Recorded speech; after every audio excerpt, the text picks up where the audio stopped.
नमस्कार, स्वागत है।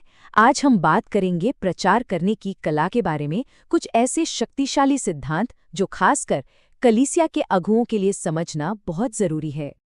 जैसा कि ये वचन हमें याद दिलाता है, प्रचार करना सिर्फ एक काम नहीं है। सच पूछिए तो ये इंसानों को सौंपा गया सबसे बड़ा सौभाग्य और सबसे बड़ी जिम्मेदारियों में से एक है। तो इस पूरी यात्रा को हम 5 हिस्सों में समझेंगे। परमेश्वर की बुलाहट से शुरू करके संदेश को लोगों तक पहुंचाने तक एक-एक करके इन पर बात करेंगे। तो चलिए, सबसे पहले ये समझते हैं कि आखिर ये प्रचार की कला है क्या? होमिलेटिक्स। अब ये शब्द सुनने में थोड़ा भारी लग सकता है ना? पर इसका मतलब बहुत सीधा सा है। बस परमेश्वर के सत्य को, उसके वचन को असरदार तरीके से लोगों तक कैसे पहुंचाया जाए, इसी की स्टडी है ये। और इसमें ना एक बहुत ही दिलचस्प बात है। एक असरदार प्रचार में हमेशा दो पहलू होते हैं।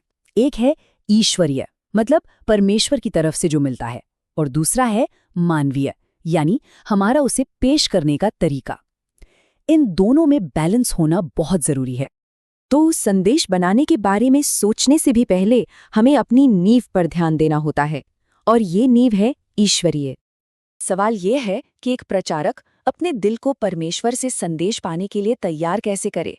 तो इसके लिए 4 बहुत जरूरी आदतें बताई गई हैं जो एक मजबूत फाउंडेशन बनाती हैं।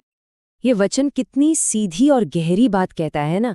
मतलब साफ है, जो फसल हमने खुद नहीं चखी वो हम दूसरों को कैसे खिला सकते हैं। यानी परमेश्वर का वचन पहले हमारे जीवन में काम करना चाहिए। अब देखिए, तैयारी को लेकर ना 2 तरह की गलतफहमियां हो सकती हैं।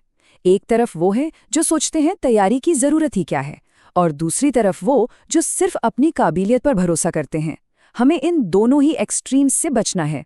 सही रास्ता है मेहनत से तैयारी और साथ ही प्रार्थना और परमेश्वर पर पूरी निर्भरता। ठीक है, तो जब नींव मजबूत हो जाए तब बारी आती है संदेश बनाने की। चलिए अब इस प्रैक्टिकल हिस्से को देखते हैं कि एक संदेश तैयार कैसे होता है। तो एक समन को बनाने का जो पूरा प्रोसेस है, उसे हम इन 4 सिंपल स्टेप्स में देख सकते हैं। परमेश्वर से आइडिया लेने से लेकर उसे लोगों तक पहुंचाने तक। अपने सरमन को ना एक घर की तरह सोचिए।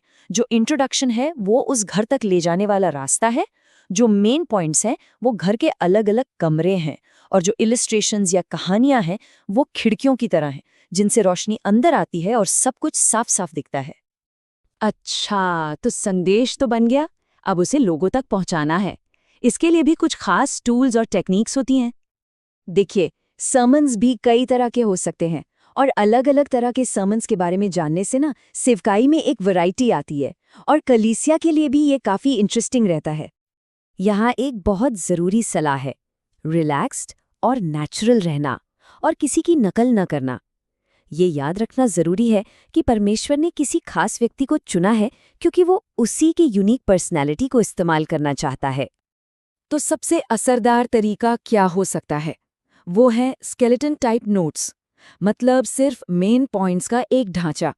इससे होता क्या है कि स्ट्रक्चर भी बना रहता है, और डिलीवरी के वक्त पवित्र आत्मा की प्रेरणा के लिए भी जगह रहती है। अब आखिर में हम सब टेक्निक से आगे बढ़कर प्रचार के सबसे पावरफुल हिस्से पर आते हैं, और वो है प्रचारक की अपनी जिंदगी। सच्चाई, ईमानदारी, ये बहुत जरूरी है, क्योंकि एक प्रचारक हमेशा अपनी ही तरह के चेले तैयार करता है। ये एक बहुत बड़ी जिम्मेदारी है कि प्रचारक खुद वो इंसान बने जैसा परमेश्वर चाहता है कि वो दूसरों को बनाए। तो असल मकसद सिर्फ अच्छे सरमन देना नहीं है, बल्कि ये है कि जब परमेश्वर का वचन हमारे अंदर बस जाता है तो हमारा पूरा जीवन ही परमेश्वर की तरफ से एक संदेश बन जाता है। तो ये सवाल सोचने वाला है। हमारा जीवन खुद एक सरमन है।